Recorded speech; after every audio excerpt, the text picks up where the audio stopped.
hal tersebut, hari ini kita akan belajar mengenai risk dan risk aversion. Ada yang tahu risk aversion?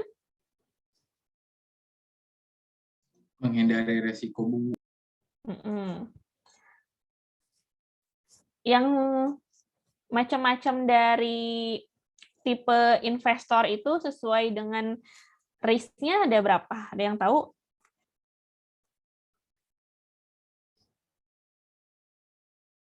Ada risk seeker, ada risk netral, sama risk aversion.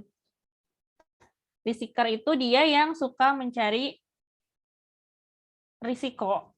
Jadi dia tuh nggak akan milih saham yang risikonya kecil, meskipun return-nya stabil.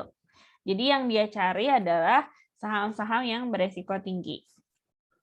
Kalau risk netral, dia cenderung kadang dia lihat risk-nya, kadang dia lihat return-nya. Kemudian, kalau risk aversion, otomatis dia akan memilih saham dengan risiko yang rendah dan return yang tinggi. Nah, berdasarkan yang tadi saya sebutkan, berarti apa aja yang bisa mempengaruhi keputusan seorang investor untuk memilih saham yang dijadikan sebagai portofolio dari investor tersebut. Punoti? Halo Bu, iya. Jadi tadi kan saya udah menjelaskan beberapa hal. Nah, jadi yang faktor-faktor apa saja yang menjadi pertimbangan ketika seorang investor akan menentukan atau memilih aset untuk portofolionya?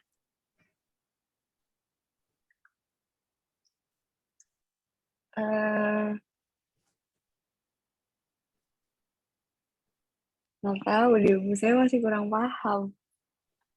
Oke. Nggak pahamnya di mana?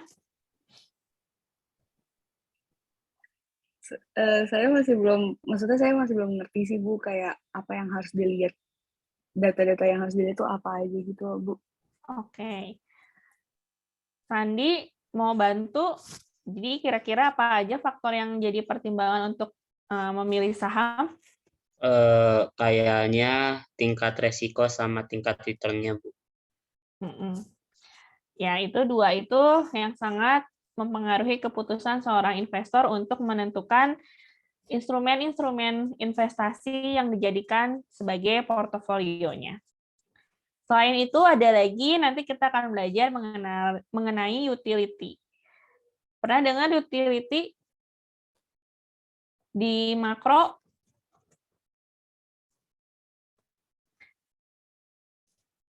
Atau mikro? Utility, biaya utilitas maksudnya, Bu. Utility itu apa? Kalau pemahaman saya, kalau di akuntansi utilitas itu kayak listrik, terus akomodasi dan kawan-kawannya. Oh gitu ya. Kalau di sini utility adalah kepuasan. Tingkat kepuasan dari memperoleh risk atau return-nya tadi. Itu juga akan mempengaruhi keputusan seorang manajemen investasi dalam menentukan pemilihan saham yang layak dijadikan sebagai portofolionya.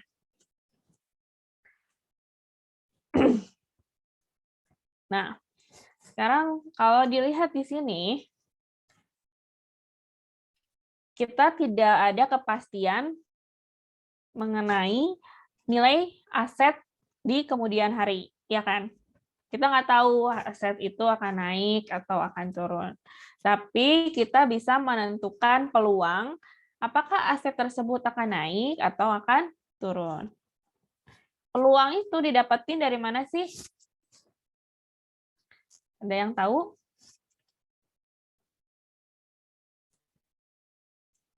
Peluang itu didapat dari data historical. Jadi dari data historical kita bisa memprediksi kapan sih saham itu naik atau turun. Nah, ketika sudah memperkirakan dari probability-nya, kita bisa memprediksi berapa sih kira-kira expected return yang akan didapat. Kalau di sini, expected return yang didapat itu berdasarkan jumlah dari perkalian probability dengan masing-masing kemungkinan harganya.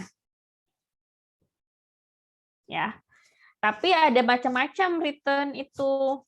Kalau di buku body ada yang namanya holding period return.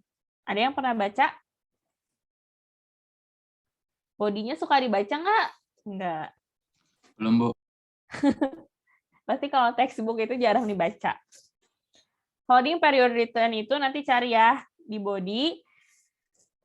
Itu juga bisa digunakan sebagai perhitungan return. Tapi kalau holding period return, di situ ada dividen. Dividen itu adalah bagi hasil dari keuntungan si perusahaan.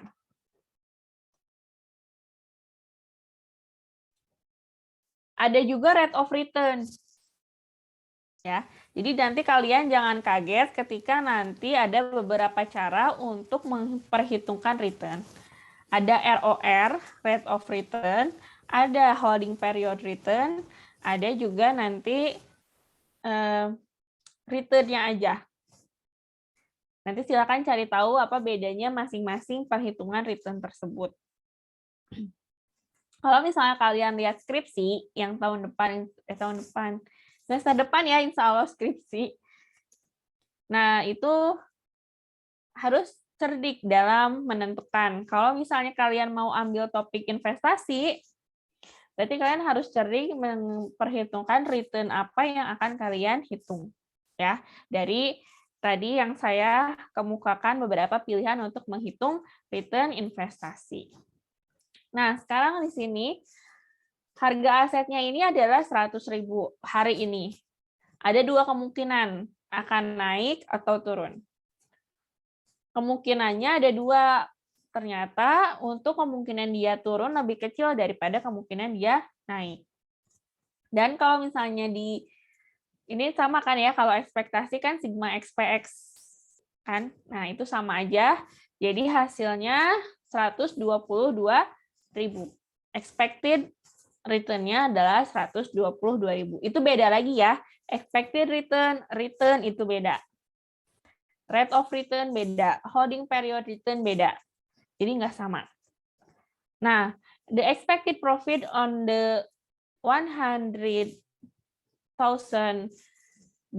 investment portfolio itu jadi adalah selisih antara expected return dengan harga saham saat ini. Selisihnya tentu saja adalah $22.000. Ada yang mau ditanyakan dulu di sini?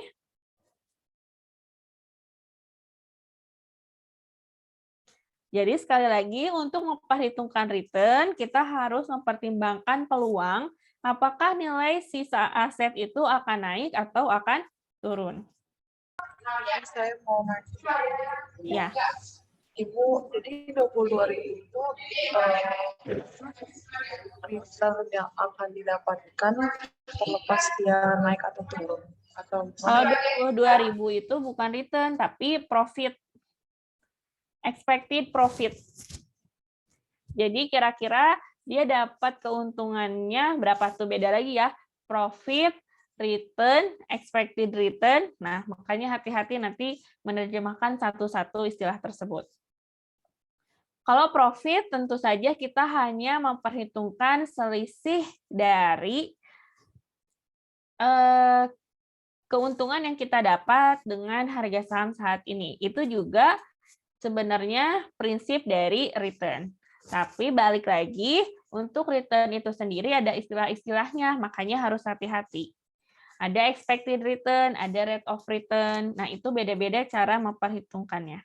Nanti, kalau lebih jelasnya, silakan cari di body gimana sih masing-masing memperhitungkan rate of return, holding period return, terus ada profit, gitu. Ya. Nah, sekarang tadi kan yang dipertimbangkan selain return-nya tentu saja risk-nya. Risk-nya ini dihitungnya sebenarnya Dari varians atau dari simpangan baku? Kira-kira. Simpangan baku, Bu. Kenapa? Itu yang dipakai simpangan baku kan? Selain itu, kenapa ya bukan varians harus simpangan baku?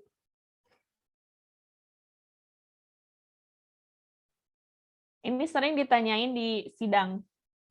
Kalian suka nonton nggak sidang? Saya belum pernah nonton. Ya, salah sendiri berarti. Nggak tahu. Nah, kalau sidang itu kenapa harus nonton?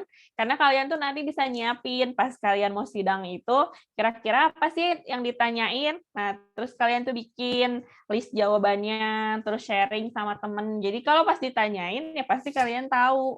Kalau yang ditanyain sama penguji, mau kalian tahun ini atau tahun depan sidang, nggak akan jauh-jauh. Jadi itulah kenapa harus menonton sidang atau seminar. Kenapa sih nggak varias? Kenapa nggak simpangan baku? Itu nanti balik lagi ke aspek kalau misalnya kita hitung varians, nanti dia satuannya gimana? Masa ada satuan dikuadratkan? Kan nggak mungkin ya. Jadi kita pakainya varians. Nah, dan varians juga bukan menghitung resiko, tapi apa jarak. Nah, nanti pelajari lagi kenapa varians itu disebut jarak. Oke, nah kalau di sini untuk menghitung varians digunakan persamaan ini ya. Tapi lagi-lagi kalian lihat di sini ini baru menghitung yang namanya varians pasti satu aset. Kalau dua aset berarti pakai apa? Kalau dua variabel yang berbeda? Covariance, Bu. Yes, jadi pakai covariance. Kalau varians pasti satu aset karena dia kan satu variabel. Kalau covariance dua variabel, berarti kalau antar aset risikonya harus menghitung covariance. Ya. Nah, kita di sini akan membahas dari mulai satu aset. Jadi meskipun dalam portofolio itu seperti yang kita ketahui itu bisa macam-macam ya instrumen investasinya. Bisa aset beresiko, bisa aset tidak beresiko, bisa properti, semuanya. Tapi kita mulai dari menghitung yang sederhana, dari satu aset dalam satu portofolio. Meskipun kenyataannya sangat jarang yang portofolionya hanya satu aset. Karena prinsip dari investasi itu adalah meminimumkan risiko yang dilakukan dengan, ada yang tahu? Salah satu cara untuk meminimalisir risiko? Nabungnya nggak di satu saham, Bu. Ya, atau apa? Nama istilahnya? Tahu, Bu. Penyebaran Ada yang tahu? aset, Bu. Iya, apa namanya? Istilahnya? Kurang tahu, Bu. Kalau Diversifikasi bukan, Bu? Ya, betul. Diversifikasi atau penyebaran aset. Nah, kalau sekarang di sini ini adalah contoh dari portofolio yang mengandung dua aset. Di sini maksudnya adalah kita punya uang $100.000, kemudian kita akan menginvestasikannya ke dua aset dengan sama rata, yaitu ke satu aset yang beresiko dan satu lagi aset yang tidak beresiko. Nah, apa sih bedanya ternyata di situ?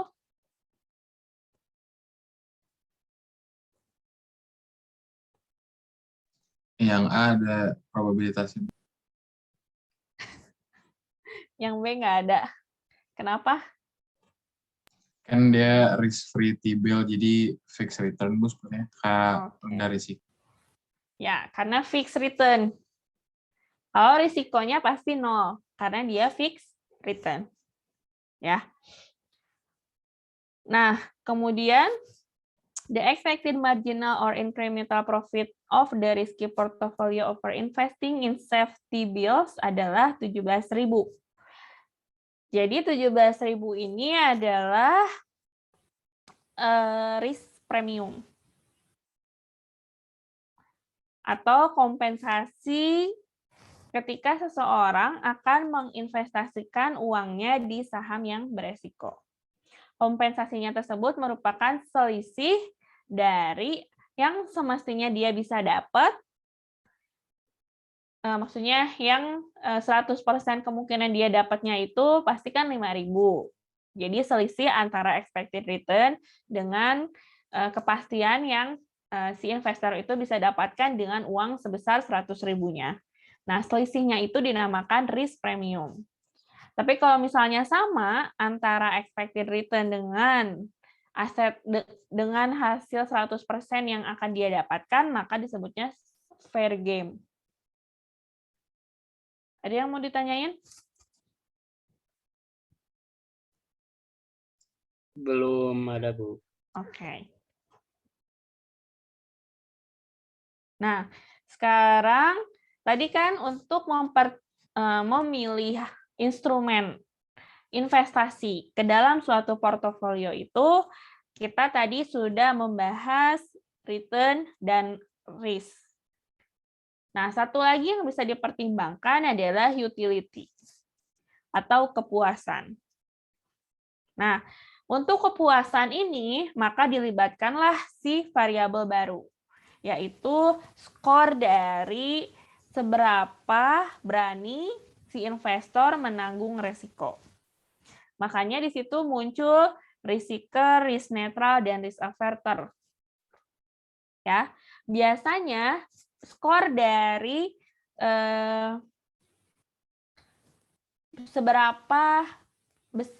seberapa takutnya investor terhadap instrumen investasi itu disimbolkan dengan A. Nanti A itu dari 0 sampai tinggi ya. Semakin tinggi skor A, maka semakin investor tersebut menghindari risiko.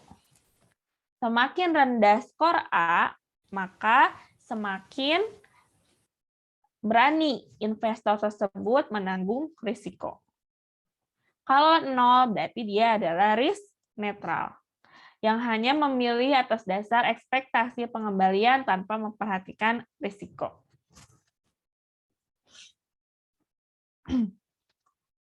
Nah, silakan perhatikan gambar ini. Nanti coba dijelaskan oleh Rifda, ada? Ada, Bu. Silakan perhatikan gambar ini, terus jelaskan apa sih maksudnya dari gambar ini.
Silakan Rifda.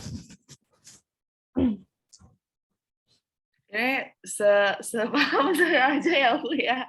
Ya apa-apa. Jadi misal kalau dia punya kekayaannya nih, uangnya, investasinya sedikit, tapi dia itu ngincer marginal utility-nya, pertumbuhan kepuasannya dia itu tinggi, makanya dia tuh dibilang risk seeker karena dia pengen investasi sedikit tapi return tinggi nggak sih, Bu? Nggak tahu ya saya. Nggak tahu, Bu, ngarang. Kalau risk averter dia investasinya tuh uangnya banyak, tapi marginal utility-nya nggak setinggi yang lain. Ya nggak tinggi-tinggi banget gitu nggak sih, Bu? Terus kalau yang constant marginal utility dia berbanding lurus gitu, Bu, antara kekayaan dengan total utility-nya. Ya nggak, Bu? Aduh, nggak tahu, Bu, maaf, Bu. Yang diminishing marginal utility of wealth, tadi yang risk averter gimana? Dia investasinya uangnya banyak, tapi dia total utility-nya, kepuasannya dia sedikit gitu. Ya. Tapi tadi yang nggak sesuai adalah dia pengen, kalau risk averter pengen investasi sedikit, tapi apa tadi bilangnya? Utility, Bu. Bukan ya? Iya kan total utility-nya. Enggak, tadi bilangnya kalau misalnya pengen investasi dengan uang yang sedikit, tapi dapat apanya yang tinggi? Dapat return. Bukan ya, Bu ya? Ya, jadi kalau risiko itu, yang penting dia risikonya besar, dia akan suka itu. Nah, kalau teman-teman lihat di sini, yang paling tinggi mencapai tingkat kepuasan itu adalah risk seeker. Kenapa? Karena dia akan puas dengan risiko yang tinggi. Tapi kalau investor dengan tipe profil yang lain, dia tidak mencari utility, dia mencari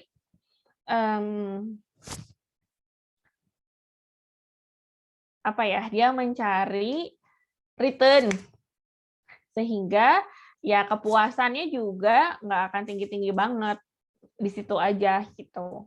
Karena dia yang dia cari sebenarnya return. Kalau misalnya si risk seeker, dia mencari, ya sebenarnya kan gini logikanya, kalau misalnya kita mau main saham dengan risk yang tinggi, maka kita juga harus deal dengan return yang nantinya jelek kan. Nah, tapi bukan itu yang dicari seorang risk seeker. Yang risk seeker cari itu adalah kepuasan. Makanya dia kenapa berani main saham dengan risiko yang tinggi? Ya karena dia pengen puas gitu. Nah, makanya kalau misalnya tipe investor dengan profil risiko yang lain, dia nggak bakal kepuasan dia tidak akan setinggi si risk seeker. Karena yang dia cari bukan kepuasan, tapi return yang tinggi gitu.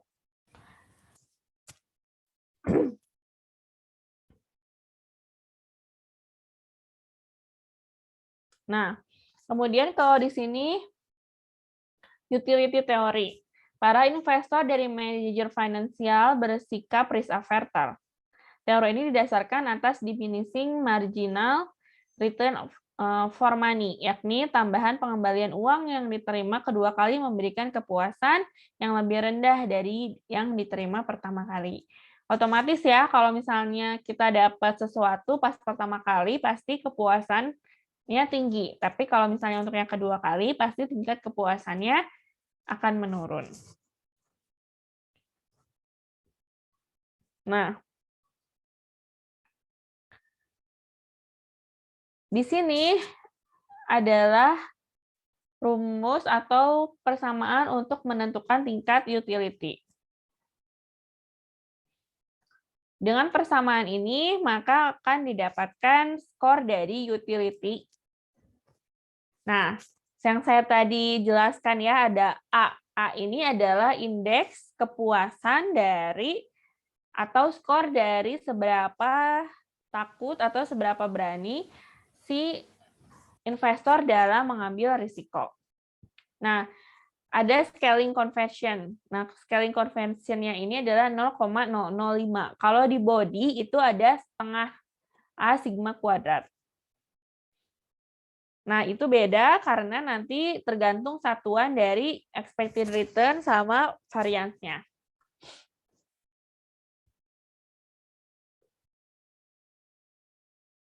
Suara saya masih kedengaran?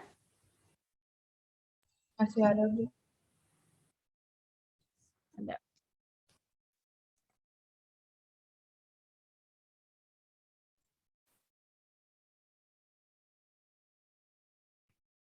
Nah, kalau misalnya kita lihat di sini, kalau expected return A mendominasi B, kalau misalnya expected return A lebih besar dari expected return B. Dan risiko A lebih kecil dari risiko B. Iyalah, pasti semua orang mencari return yang besar dengan risiko yang paling kecil. Jadi portofolio optimal itu adalah nanti bagaimana caranya kita mendapatkan return yang tinggi dan risiko yang paling kecil. Jadi kita bisa mengurutkan dari semua kemungkinan. Kan tadi kita udah belajar bahwa untuk menentukan expected return itu kita melihat peluang-peluang. Dengan peluang yang ada, kita akan menentukan expected return sehingga nanti kita bisa mengurutkan dari kemungkinan-kemungkinan yang ada dengan probability yang saya tadi bilang ditentukan berdasarkan data historical, kita bisa menentukan di tingkat mana atau di bobot yang mana nanti investasinya akan mencapai return yang paling tinggi dengan risiko yang paling kecil. Nah, balik lagi ke utility function. Nah, untuk menentukan utility, maka tadi yang harus diketahui ada expected return, bukan return ya, expected return. Expected return, skor dari profil seorang investornya, kemudian diketahui juga standar deviasi atau risiko dari instrumen investasi yang dimiliki. Nah, ini ada beberapa data. Kemudian ketika menghitung utility-nya, di sini kalau misalnya teman-teman pakai persen, ya, artinya dia nggak dibuat jadi 10/100, tapi dia pakai langsung 10. 10 min 0,005 kali 4 di sini risikonya 4. Kalau risikonya 4 ini berarti dia adalah seorang risk aversion. Dikalikan dengan 400 dari 20 kuadrat. Nah, kalau teman-teman perhatikan di sini, si persen ini dia tidak buang. Maksudnya nggak di 10 bagi 100 atau 20 bagi 100. Tapi yang dipakainya adalah 10 dan 20 kuadrat. Nah, maka si setengah ini, atau kan tadi 0,005 dikalikan dengan A dikali sigma kuadrat. Nah, maka teman-teman pakainya 0,005. Tapi kalau misalnya teman-teman pakai 10/100, 20/100, maka nanti bukan 0,005, tapi pakainya setengah. Paham? Jadi hati-hati nanti dalam menggunakan satuannya. Kalau mau 10/100, berarti nanti yang pakainya setengah kali A kali sigma kuadrat. Tapi kalau misalnya nggak dibagi 10/100, yang dipakainya 10-nya, berarti nanti harus minus 0,005 dikali A dikali sigma kuadrat. Paham?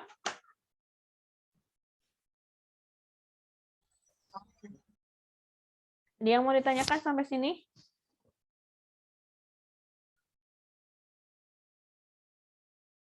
Nggak ada? Oke.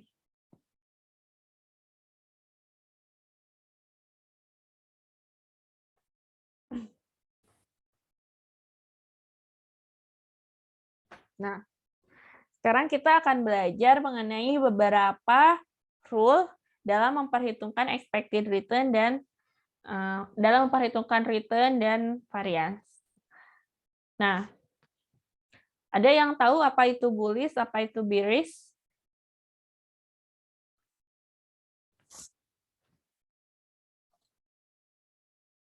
Alif, ada Alif? Ada, Bu. Atau apa itu bullish atau bearish? Kurang tahu sih, Bu. Baru dengar saya. Ada yang tahu? Tren pasar bukan, Bu. Bullish itu tren naik, bearish itu tren turun. Ya, betul. Bullish itu dia tren naik, bearish itu tren turun. Tapi ada juga nih kemungkinan lain, sugar crisis. Artinya dia turun dengan signifikan. Jadi data di sini adalah kemungkinan dari suatu saham akan naik dan akan turun. Di sini asumsinya adalah seorang investor akan menginvestasikan sahamnya, menginvestasikan uangnya untuk perusahaan gula.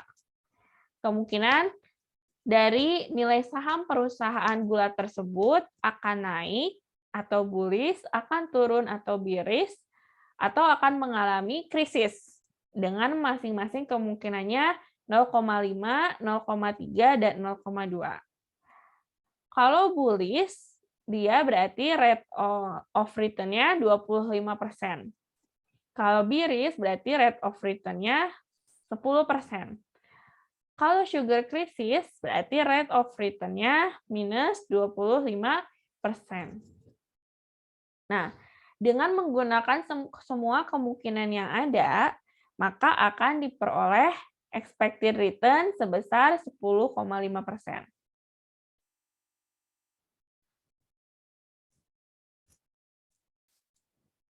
Jadi, untuk expected return dari satu aset, ya, ini teori satu ini khusus untuk memperhitungkan return untuk memperhitungkan expected return dari satu aset. Jadi, untuk memperhitungkan expected return dari satu aset, sekali lagi yang digunakan adalah semua kemungkinan dari nilai-nilai aset yang akan terjadi di masa yang akan datang. Terus untuk peraturan 2, ini sekali lagi untuk menghitung risiko dari satu aset. Ya, ini sama dengan yang di atas tadi. Kenapa expected return? Siapa yang tahu rumus varians?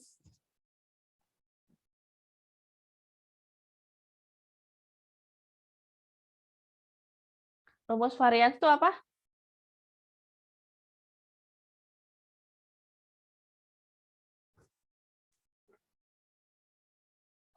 Yang ekspektasi X kuadrat itu, Bu.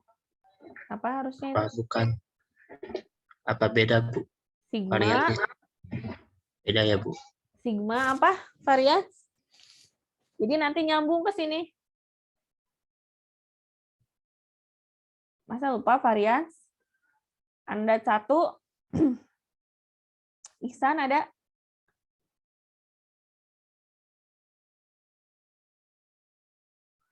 Iya, kenapa, Bu? Rumus varians?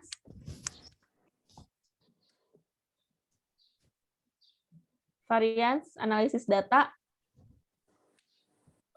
Ini, Bu. Rumus varians ya, Bu. S kuadrat sama dengan sigma F1 dalam kurung XI min X bar kuadrat per sigma F1, Bu. Oke. Per sigma F. Bisa nulis nggak? Tulis di mana ya, Bu? Di sini annotate. Oh. Oke, Bu. Sebentar.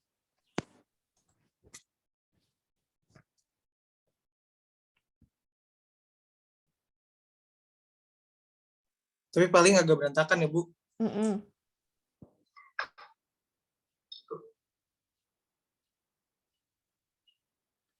Ini kuadrat sama dengan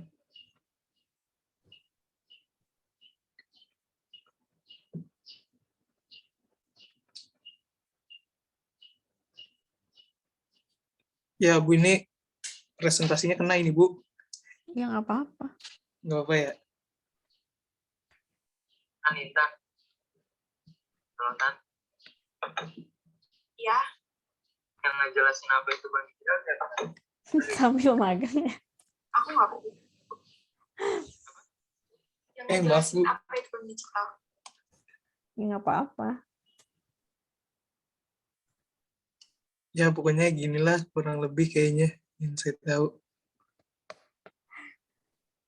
Salah nggak sih, Bu? FI sih. Coba ada yang mau benerin nggak? Ya siapa teman-teman mungkin ada yang bisa. Coba pilih, Ihsan siapa? Wah, biasanya kalau milih-milih gini perpecahan, Bu. Saya mah nggak mau. Saya nggak mau membuat perpecahan. Mungkin dari Ibu aja nanti. Perpecahan. Ya udah saya aja yang pilih. Ya, boleh, Bu. Lebih bijaknya gitu, Bu. Coba. Ratu ada? Ada, Bu. Oke. Ada, Bu. Dari ini ya, dari apa namanya? Populasi. Varian populasi data tunggal. Bentar. Ini apa ngebenerin yang Ihsan aja nih, Bu? Jen, Bu. Apa gimana? Nggak usah ngebenerin juga nggak apa-apa. Menurut kamu apa rumusnya? Populasi, varian populasi. Dia tadi nulisnya mau sampel. Harus dibagi N nggak sih, Bu? Coba tulis lagi pakai annotate. Ya benar.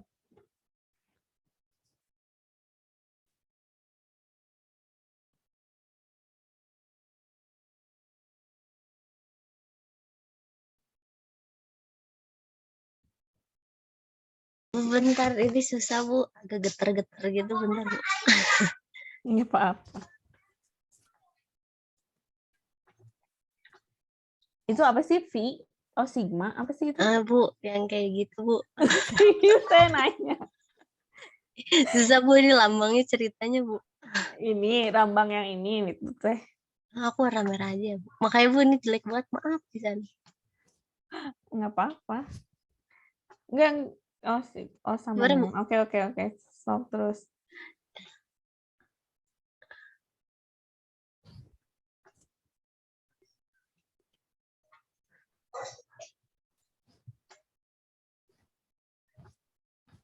Aduh, Bu, jelek banget, maaf. Gini bukan, Bu. Oke. Nah, kalau di sini ini sigma xi min x bar dikuadratkan ya. Iya nggak? Apa, Bu? Ibu ke saya, Bu? Iya, ini kan mu. Kalau mu itu nanti kan ditaksir dengan x bar. Jadi sigma xi min x bar dikuadratkan per n. N, ya, Bu. Ya. Nah, kemudian kalau teman-teman lihat di sini ada sigma ps, yang artinya dari 1 per n. Ya. Karena di sini kita kan nanti akan mengambil dari beberapa data di waktu yang berbeda 1 sampai n. Jadi dianggapnya peluang dari data itu adalah 1 per n. Makanya saya mau memperlihatkan bahwa ini adalah varians ya dari rumus statistik biasa. Ya. Yang dimana peluangnya ini adalah 1 per n. Karena 1 per n itu dianggapnya bobot dari masing-masing datanya itu adalah 1 per T. Dia diambilnya 1 sampai T kan datanya. Nah, XI ini adalah return-nya dan expected return itu adalah dari X bar-nya. Jadi sama. Ya. Gitu. Tadi ini FI saya nggak tahu nih. Nggak apa-apa ya. Jadi ya kalau misalnya simpangan baku nanti dibaginya N-1. Kenapa? Ternyata itu nanti berhubungan sama bias. Kalau misalnya dia nggak dibagi N-1, berarti dia nanti jadi bias. Kalau bias, berarti bukan penaksir yang tepat untuk si populasinya. Gitu. Nanti itu suka ditanya di sidang. Ntar saya hapus dulu. Sampai sini ada yang mau ditanyakan?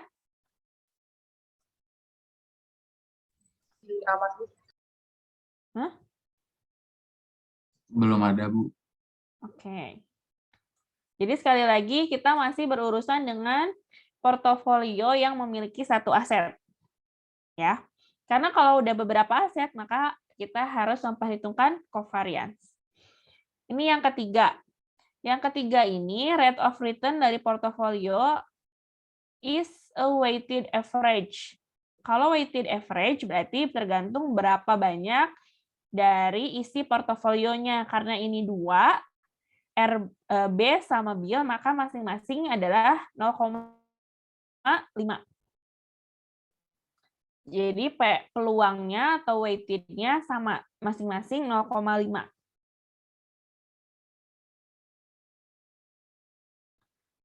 Nah, untuk aturan keempat, di sini, saya ulangi. Untuk aturan nomor 1 sampai 2, itu kalau ada satu aset dalam satu portofolio. Untuk aturan 3 dan 4, di sini ada 2 aset. Tapi 2 aset ini adalah satu aset beresiko dan satu aset bebas resiko. Kalau kondisinya satu aset beresiko, satu aset beresiko, maka kalian bisa memperhitungkan bobotnya itu adalah average dari aset yang terkandung dalam portofolio. Di mana karena ada 2 aset, jadi 1/2 bobotnya, sehingga 0,5 dan 0,5. Dan risikonya ini adalah 0,5 kali sigma base. Kenapa? Karena tadi saya sudah bilang bahwa aset beresiko risikonya adalah 0. Jadi kita hanya menghitung 0,5 dikalikan dengan standar deviasi atau risiko dari aset yang beresikonya. Satu lagi ini adalah contoh aplikasinya. Nah, satu lagi di sini, ini adalah contoh dalam satu portofolio terdiri dari 2 aset beresiko. Jadi kita memperhitungkan risikonya dengan ada covariance. Ya. Di sini, kenapa Bu bisa 1 minus 6? Di sini datanya nggak lengkap, jadi nggak kelihatan ini 1 minus 6 ini adalah return dari perusahaan sugarcane-nya. Ini maksudnya sugarcane ya, pakai C, yang artinya tebu. Jadi maksudnya contohnya ini adalah portofolionya terdiri dari 2 aset beresiko. Yang satu adalah gula yang dinamakan perusahaan base, yang satu adalah perusahaan tebu yang dinamakan dengan cane. Makanya nanti yang dicarinya adalah covariance. Nah, covariance ini harus dihitung dalam menentukan risiko dari portofolio yang mengandung 2 aset beresiko. Kemudian, kalian juga harus menghitung dari korelasinya. Ya.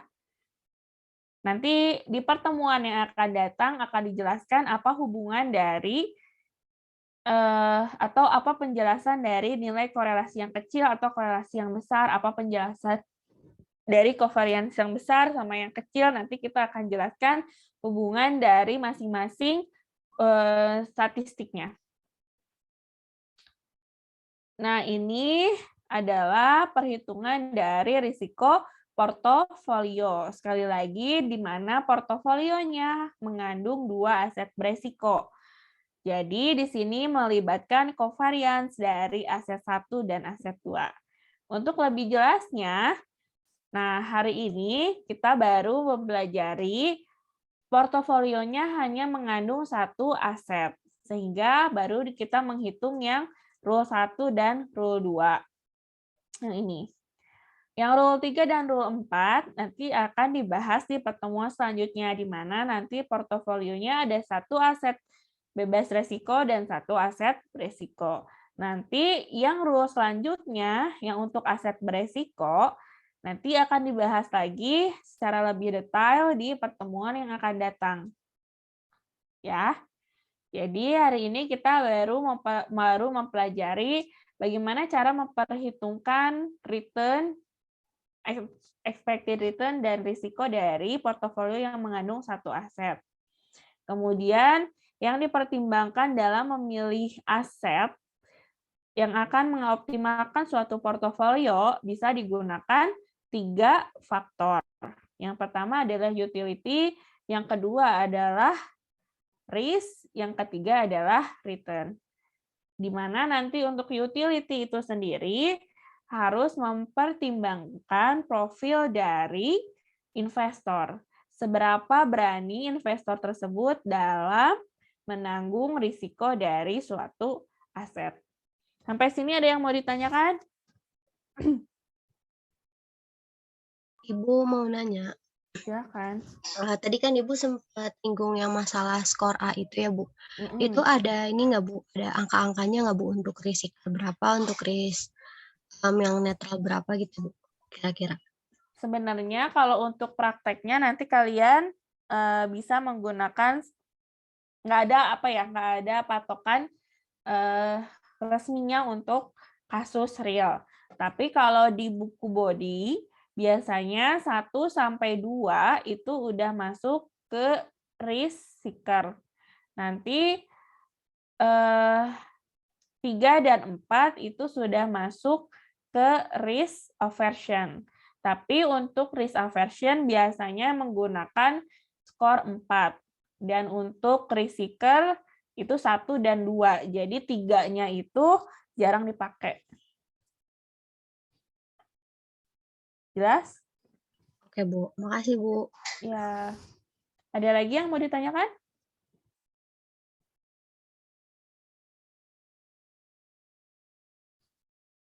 Nggak ada? Kalau nggak ada kan hari Dari saya Kamis. nggak ada, Bu. Oke, kalau hari Kamis kan libur ya? Ya Bu, nyepi Bu. Iya, Bu. Nyepi. Iya, jadi kita hilang 1 pertemuan. Jadi kan tesnya itu harusnya di tanggal minggu depan kan kita ada presentasi ya. Ya, mungkin untuk bab selanjutnya nanti bisa di kayaknya susah ya kalau nyari pengganti ya. Iya, bukannya jadwal lumayan parah. Ya mungkin nanti akan disisipkan di antara presentasi untuk bab 7-nya.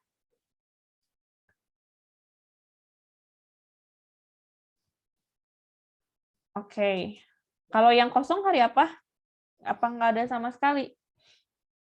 Nggak ada hari kosong, Bu. Kita full. Nggak ada sama sekali. Oke. Kalau nggak ada ya mungkin nanti harus diselipkan, tapi nanti absennya misalnya tetap di hari Jumat jam 4, tapi nanti untuk pelaksanaan kuliahnya bisa disisipkan di antara presentasi minggu depan. Jadi tesnya kemungkinan tanggal 15. Tes 1. Sudah dimulai kerja kelompoknya? Sudah, Bu. Ya, oke. Ada lagi yang mau ditanyakan? Ibu, boleh minta PPT-nya nggak, Bu? Seperti biasa di live ya? Baik, Bu. Oke. Udah ini kan pada enroll ya? Sudah, Bu. Oke. Oke, kalau nggak ada yang ditanyakan, pertemuan hari ini cukup sekian. Terima kasih. Wassalamualaikum warahmatullahi wabarakatuh. Waalaikumsalam warahmatullahi wabarakatuh. Waalaikumsalam.